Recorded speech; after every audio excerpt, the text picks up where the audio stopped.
नमः शिवाय। ओम नमः शिवाय। क्या हो ओम रहा नमः है? शिवाय।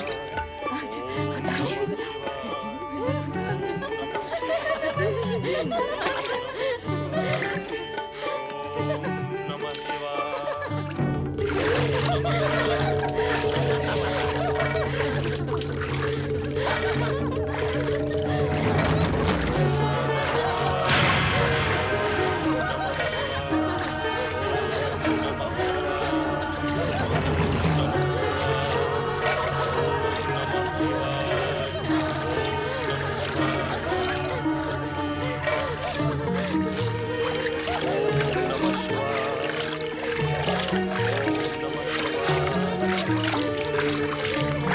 अरे दृश्य स्त्री, तूने हम पर बार बार जल उछाल कर हमारा अपमान किया है, उपहास किया है हमारा, हमने सहन किया, फिर भी तेरी बुद्धि ने तेरा साथ नहीं दिया, हमारी तपस्या को भंग किया है।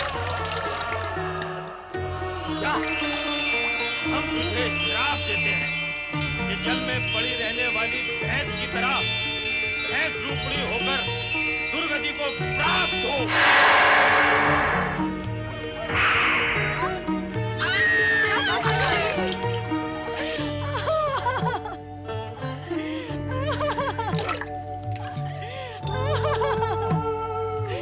मुझे क्षमा करे ऋषिवर, मुझे क्षमा करे ऋषिवर। मैं आपको हानि पहुंचाना नहीं चाहती थी, मैं तो केवल विनोद कर रही थी। विनोद? हमसे विनोद? कौन है रे तू हमसे विनोद करने वाली? अपनी आयु देख, हमारी आयु देख, अपना जीवन देख, हमारा जीवन देख। तूने धृष्टता कैसे की हमारे साथ विनोद करने की? हम तुझे नहीं जानते, तू हमें नहीं जानती, फिर हमारे साथ विनोद कैसा रे? भूल हो गई ऋषिवर, क्षमा करे, क्षमा करे। भूल के लिए क्षमा का नहीं, दंड का विधान होता है मूर्खा। और मैंने तुझे दंड दिया, तूने मेरी तपस्या भंग की है, इसलिए तू क्षमा के योग्य नहीं है। दया करे ऋषिवर, दया करे। अब दया की याचना कर रही है। तब विचार नहीं आया जब अल्लड़ता से हम पर पानी उछाल रही थी, तब परिणाम का भय नहीं था तुझे? दुष्परिणामों का भय न होने से ही दुष्कर्म होते हैं, और दुष्कर्म वो पिशाचिनी है जो दुष्परिणामों की कई संतानों को जन्म दे डालती है। अब तू भी भुगत।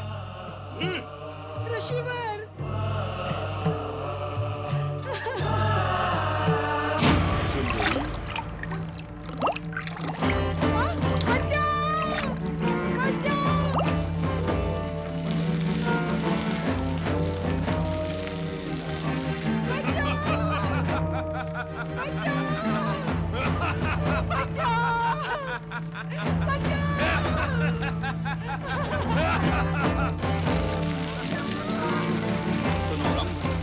शीघ्र ही तुम्हारा एक दिव्य जन्म है, जो तुम्हारे पुत्र की माता बनेगी।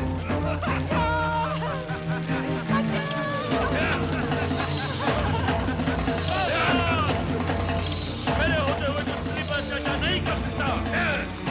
मैं पहले तुझे ही समाप्त करता हूँ।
अग्निदेव ने सत्य ही कहा था।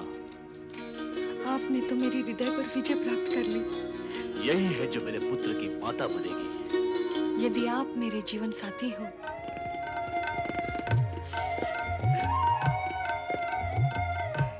महाबली, इस वन्य प्रदेश में आपने मेरी उस दुष्ट से रक्षा की है। आपका ये उपकार मैं जीवन भर याद रखूंगी। सत्य तो यह है कि ये मेरी तपस्या तुम्हें मेरे पास ले आई है, किंतु तुम्हारे सिर पे ये सिंह कैसे? ऋषि के शाप के कारण मेरी ये दशा हुई। मैं यहाँ के राजा पृथ्वीसेन की पुत्री राजकुमारी श्यामला हूँ। तो श्यामला, क्या तुम मेरे पुत्रों की माता बनोगी? महाबली होते हुए भी आप तपस्वी हैं। क्या आप अपनी तपस्या के बल और प्रभाव से मेरा पूर्व रूप फिर से लौटा सकते हैं?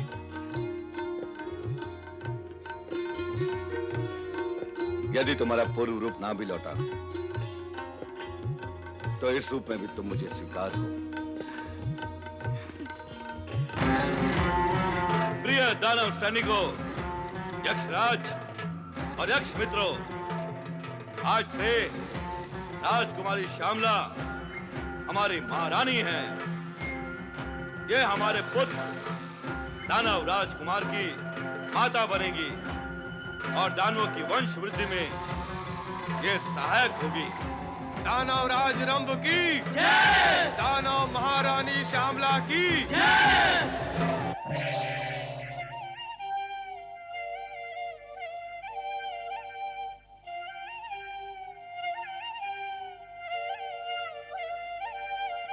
परमपिता, अपने इस दुखी और पीड़ित मानस पुत्र पर कृपा दृष्टि करें। परमपिता, आपके इस मानस पुत्र को कब तक ये अपमान के घूंट पीने पड़ेंगे? परमपिता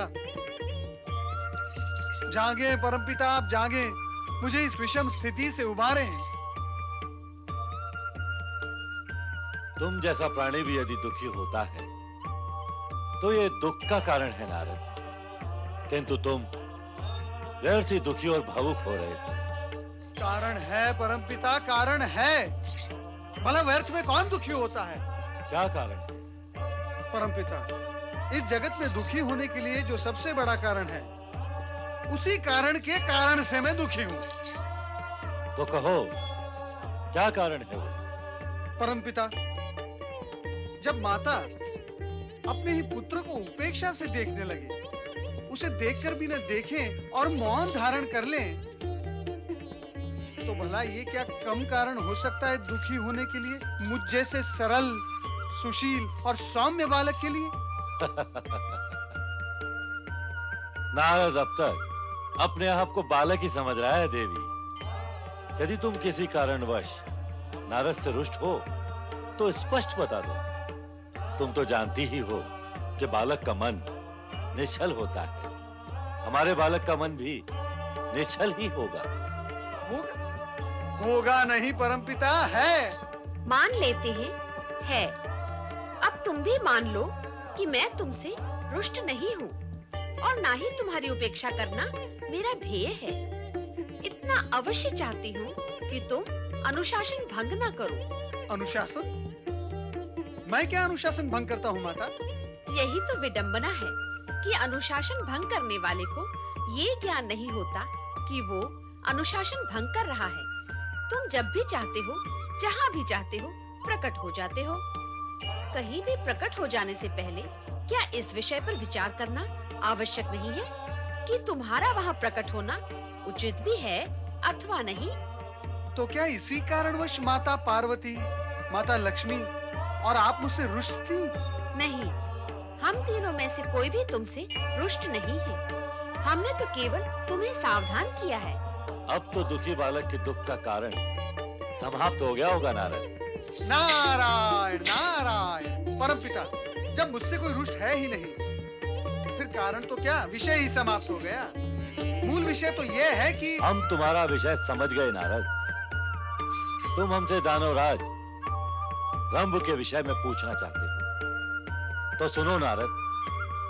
कर्म के समाप्त होने के पश्चात रंभ पंचाग्नि तप के बल से एक असाधारण पुत्र का पिता बनेगा।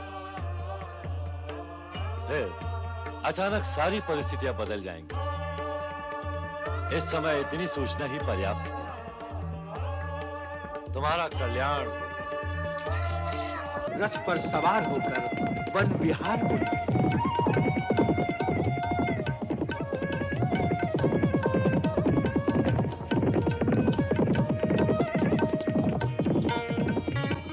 कहो दानव सामग्री श्यामला, तुम्हारे पिता राजा पृथ्वीसेन को समाप्त करके हमने ठीक किया या नहीं?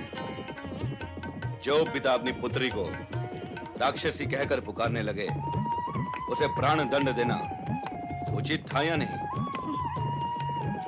जब पुत्री पुत्री न रहे और पिता पिता न रहे, तो उसके लिए दुख और शोक कैसा? आपने जो कुछ किया ठीक ही किया है दानवराज।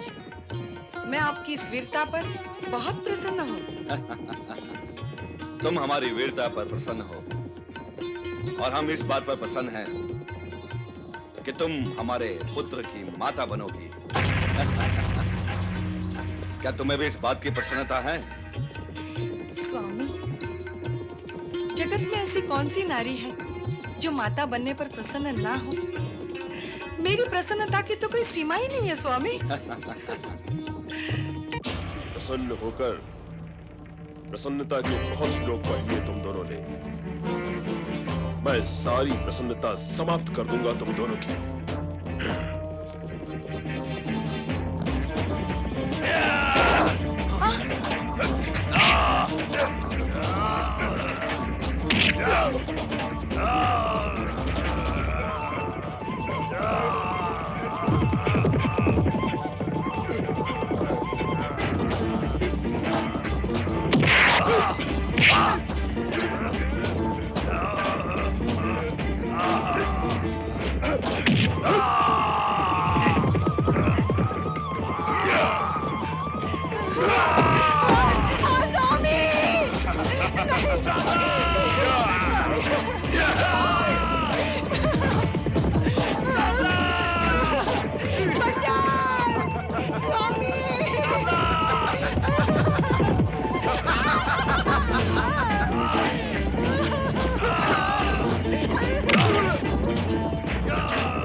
छोड़ दो, मुझे छोड़ दो, हे यक्षराज, मुझे बचाओ इस दुष्ट से, बचाओ, छोड़ दो मुझे, छोड़। हे दुष्ट, अपनी इस दुष्टता का परिणाम जानता है? छोड़ दे दानव महारानी को। मेरे मार्ग में आने वाले का परिणाम क्या होता है, ये रंभ की दशा देखकर जान लो और मुझे मार दो। दुष्टता करने वाला हमें परिणाम का भय दिखा रहा है। अरे निर्बुद्धि, परिणाम के भय से दुष्टों को भयभीत होना चाहिए। छोड़ दे दानव महारानी को। अपना हित चाहता है तो मेरा मार्ग छोड़ दे।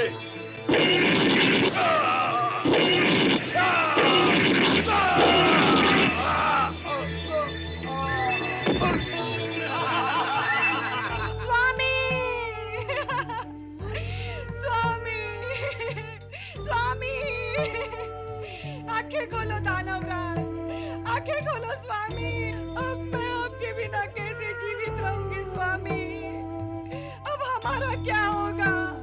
हमारे पुत्र का क्या होगा स्वामी? अब मैं कहाँ जाऊं?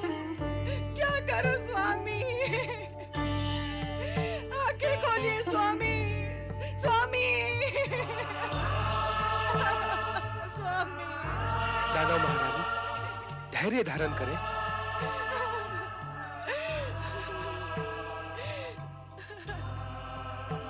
कैसे धैर्य धारण करूं? मेरा तो सर्वस्व समाप्त हो गया।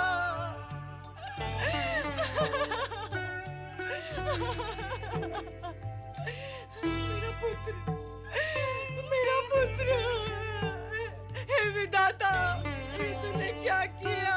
दानव महारानी, इस समय धैर्य धारण करने के अतिरिक्त अन्य क्या उपाय है? भावी बच्चे का विचार करके आपको धीरज तो रखना ही होगा। स्वामी, दानवराज रंभ वीरता से युद्ध करते हुए वीर गति को प्राप्त हुए हैं। आपकी रक्षा करते हुए इन्होंने अपने प्राण त्यागे हैं। अब आपका कर्तव्य है कि आने वाले शिशु की रक्षा करते हुए अपने आप को संयमित करें। इनके प्रतापी पुत्र को सकुशल जन्म देकर इनकी वंश वृद्धि की इच्छा को पूर्ण करें। नहीं, नहीं, नहीं।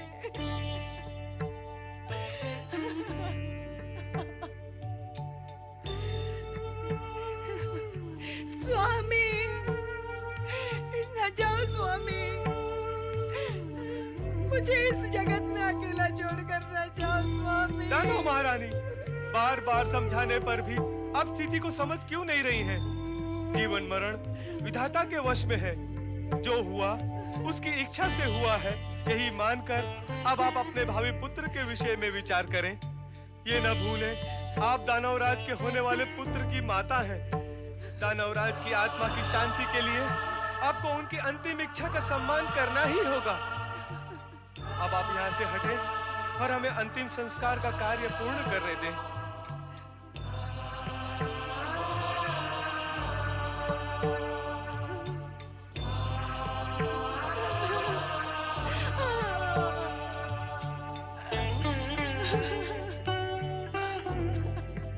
हे अग्निदेव, दानवराज रंभ ने समर्पित भाव से आपकी आराधना की है।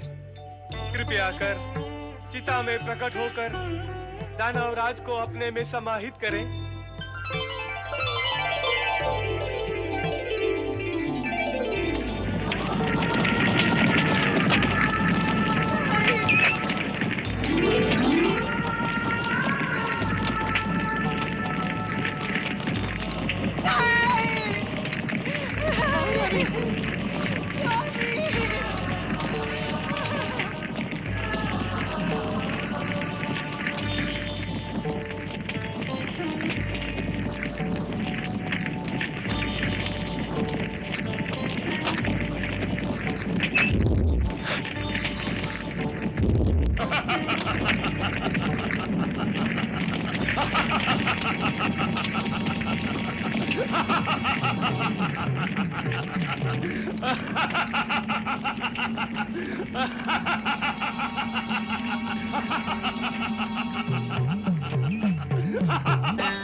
मैं दानवराज धनु का पौत्र और दानवराज रंभ का पुत्र महिषासुर हूँ।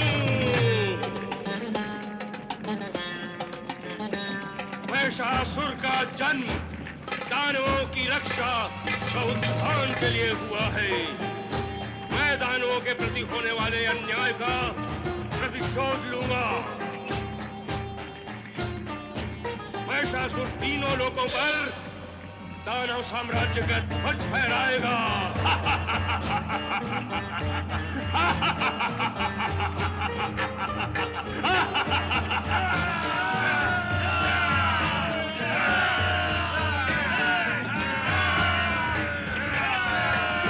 महाबली महिषासुर की जय, ब्रह्मपुत्र महिषासुर की जय, दानवराज महिषासुर की जय, महाबली महिषासुर की जय, ब्रह्मपुत्र महिषासुर की जय, दानवराज महिषासुर की। उस दिन यदि अग्नि बीच में ना आए होते उन्होंने देवगण का हित विचारा होता तो मैं रंभ को भी समाप्त करने में सफल हो गया होता। यदि रंभ ना होता तो आज यह महिषासुर भी ना होता देवर्षि। पर अब आई हुई विपदा से तो अब निपटना ही होगा ना देवराज। क्यों होता है ऐसा देवर्षि? सदा होता है, ऐसा ही होता है। विपदा आती है, हम शक्ति संचित करके उसे भगाते हैं, वो भाग जाती है, किंतु फिर आ जाती है। हम दुख कष्ट पीड़ा झेलकर उसे पुनः भगाते हैं, वो पुनः आ जाती है। फिर आ गई है देवर्षि, फिर आ गई है।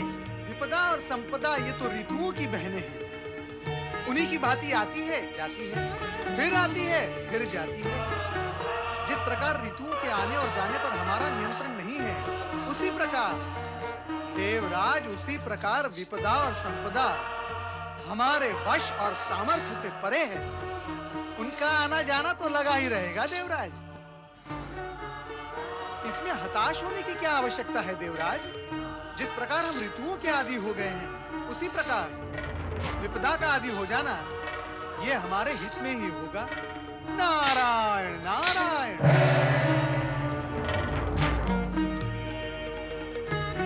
अब क्या होगा देवराज? यही अग्निदेव ने भी सोचा होता कि भविष्य में अब क्या होगा। वे नहीं सोच सके, किंतु अब हमें तो सोचना ही होगा देवराज। महिषासुर को उसकी माता श्यामला ने अग्नि में जन्म दिया है, अर्थात इस दानव की शक्ति में वृद्धि हुई है। दानव शरीर से तो शक्तिशाली होते ही हैं, केवल मन, आत्मा और बुद्धि से ही दुर्बल होती है। किंतु युद्ध तो शरीर ही करता है। और ये दानव महिषासुर स्वर्ग पर अधिकार करने की घोषणा जन्म लेते ही कर चुका है। अर्थात देव दानव युद्ध अवश्य भावी है।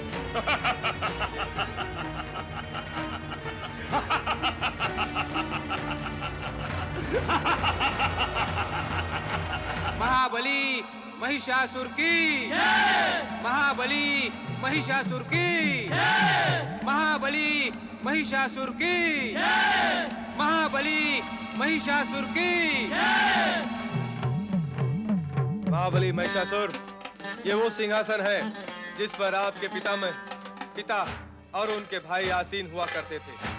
आपके पिता दानवराज रंभ ब्रह्मा जी की आराधना अधूरी छोड़कर चले गए। अब ये कार्य आपको पूर्ण करना होगा।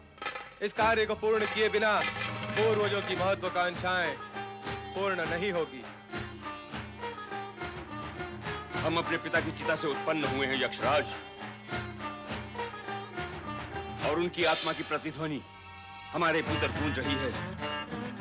हमारे सामने वो सब दृश्य स्पष्ट हो रहे हैं जो हमारे पिता ने अपने जीवन काल में देखे थे। दुष्ट इंद्र ने मायावी मगर बनकर हमारे चाचा क्रंभ को जीवित निगल डाला। वही इंद्र हमारे पिता का वध करने भी आया था, किंतु अग्निदेव ने उनकी रक्षा की और इंद्र अपने उद्देश्य में सफल नहीं हो सका। इंद्र हमारा सबसे बड़ा शत्रु है, और जब तक हम इंद्र को दंडित नहीं करते, हमारे मन को शांति नहीं होगी। हाँ महाबली, इसमें संदेह नहीं कि इंद्र ने आपके वंश को मिटाने का पूरा प्रयत्न किया था, किंतु विधाता की इच्छा के विरुद्ध वो कुछ कर नहीं सका। किंतु ये भी सत्य है कि इंद्र अत्यंत अभिमानी है। अभिमान के वशीभूत होकर ही उसने हम यक्षों को अपमानित और प्रताड़ित कर स्वर्ग से बहिष्कृत किया था। उस अभिमानी का अभिमान हम अवश्य खंडित करेंगे। वह तो करना ही होगा। अभिमान में चूर इंद्र ने आपके पिता के रक्षक अग्निदेव को भी देवताओं के स्थान से पदच्युत कर अपमानित किया। देव दानव मानव सभी उसके द्वारा पीड़ित हुए हैं, सभी उससे प्रतिशोध लेना चाहते हैं, किंतु अब तक किसी ने प्रतिशोध दिया नहीं। कैसे लेंगे? उसके अन्याय और अनीति का विरोध सभी करते हैं, सभी उससे प्रतिशोध लेना चाहते हैं, किंतु इंद्र की कुटिलता, क्रूरता और दुष्टता के कारण किसी का वश नहीं चलता। ऐसा नहीं है यक्षराज संभरण, उसकी कुटिलता और दुष्टता का वश हम पर नहीं चलेगा। मेरा भी मानना यही है महाबली महिषासुर कि इंद्र का सामना आप जैसा बलशाली दानव ही कर सकता है। यक्षराज, प्रतिशोध की भावना भुजाओं में महाशक्ति उत्पन्न कर देती है। और उस पर यदि प्रतिशोध किसी दानव का हो तो महाशक्ति के विस्तार का अंत ही नहीं होता।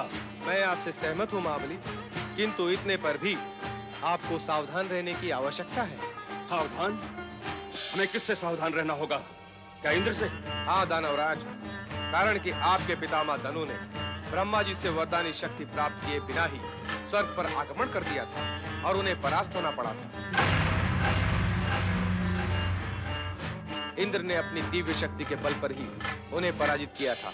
अतः इंद्र पर आक्रमण करने से पूर्व आपको ब्रह्मा जी से वरदानी शक्ति प्राप्त करनी ही होगी।